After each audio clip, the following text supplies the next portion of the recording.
Salam sejahtera, nama saya Yap Puyen dari Fakulti Pendidikan Universiti Kebangsaan Malaysia. Hari ini saya ingin membentangkan kertas kerja saya yang bertajuk Keberkesanan Bantuan Pendidikan terhadap Murid Miskin di Bandar. Pendidikan ialah elemen penting dalam alas pemodenan. Masyarakat yang bersosial ekonomi rendah juga berharap untuk memberi pendidikan yang sempurna kepada anak mereka kerana pendidikan boleh mengubah kualiti kehidupan seseorang. Pendidikan untuk semua atau equity dalam pendidikan merupakan maklumat pendidikan yang ingin dicapai oleh sesebuah kerajaan. Kerajaan sering melakukan usaha bagi mewujudkan peluang pendidikan yang saksama kepada semua orang tanpa mengira perbezaan sosial ekonomi, latar belakang keluarga serta budaya masyarakat. Walaupun kerajaan sentiasa mengambil inisiatif dalam mewujudkan equity dalam pendidikan, namun jurang pendidikan yang disebabkan oleh isu kemiskinan masih wujud. Masalah kemiskinan dan keciciran pendidikan tidak lagi hanya berfokus di kawasan luar bandar, malah semakin meruncing bagi keluarga-keluarga di bandar. Kebanyakan kajian lepas hanya berfokus kepada masyarakat di luar bandar dan juga kurang kajian yang mengkaji tentang keberkesanan bantuan pendidikan terhadap murid miskin di bandar. Oleh itu, kajian ini dilakukan untuk mengkaji bentuk bantuan pendidikan yang diterima oleh murid-murid miskin di bandar dan juga mengenal pasti pandangan kumpulan responden mengenai keberkesanan bantuan pendidikan yang diterima oleh murid-murid miskin di bandar. Kajian ini dijalankan secara tinjauan dengan menggunakan borang soal selidik. Populasi kajian ini melibatkan ibu bapa murid-murid bandar di negeri Perak, Selangor dan Melaka yang berpendapatan di bawah RM3,000 Malaysia sebulan. Sampel kajian ialah 30 orang responden yang dipilih secara rawak dari kalangan populasi menggunakan persampalan rawak berkelompok. Terdapat 3 bahagian dalam soal selidik ini, iaitu bahagian pertama, latar belakang responden, bahagian kedua, bentuk bantuan pendidikan yang diterima, bahagian ketiga, keberkesanan bantuan pendidikan. Hasil ujian kebolehpercayaan untuk instrumen menunjukkan nilai komprak alfa ialah 0.7. Seterusnya, respon daripada responden akan dianalisis secara deskriptif bagi menjawab objektif kajian. Bagi bahagian dapatan, kita akan membincangkan berdasarkan bahagian-bahagian dalam soal selidik.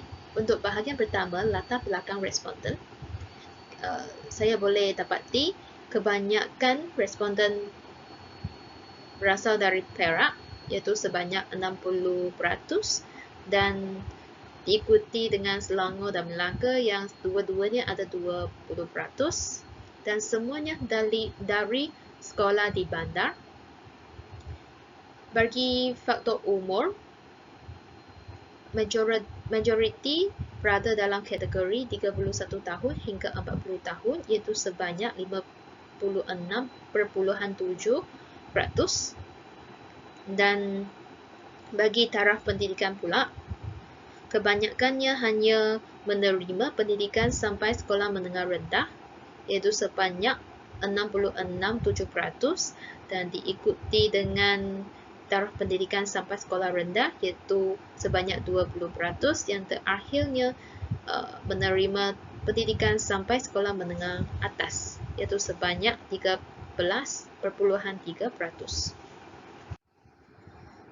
Seterusnya, sebanyak 86.7% orang responden bekerja dan hanya 13.3% orang responden tidak bekerja. Bagi jenis pekerjaan pula, di sini saya mendapati kebanyakan responden menceburi dalam pekerjaan yang tidak memerlukan taraf pendidikan yang tinggi seperti penjajah dan buruh, yang mencapai peratus sebanyak 30% dan 23.3%. Selain itu, bagi bilangan anak, kebanyakannya mempunyai 3 orang anak, iaitu sebanyak 46.7% dan diikuti dengan 2 orang anak iaitu sebanyak 40%.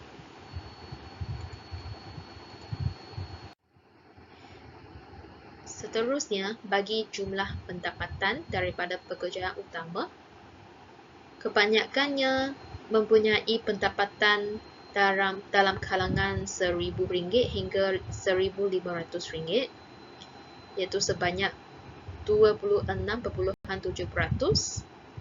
dan diikuti dengan jumlah pendapatan sebanyak RM1,001 hingga RM2,000 dan RM2,000 hingga RM2,500, yang kedua-duanya mempunyai sebanyak 23.3%.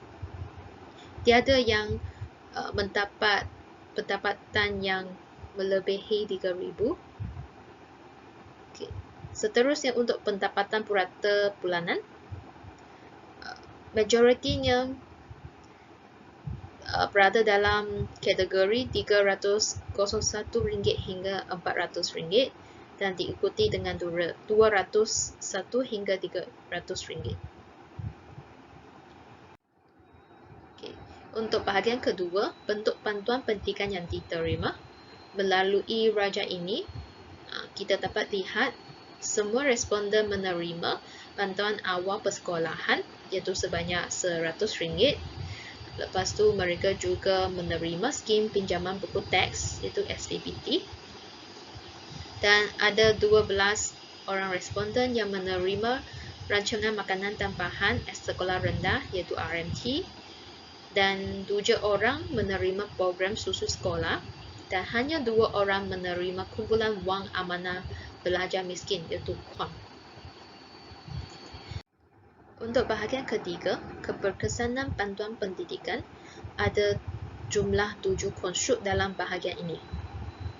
Konstruk pertama yang mengkaji tentang sama ada bantuan kerajaan membantu dalam mengurangkan beban untuk menampung kos pembelajaran anak. Semua menyatakan sangat setuju dan setuju dengan pernyataan ini.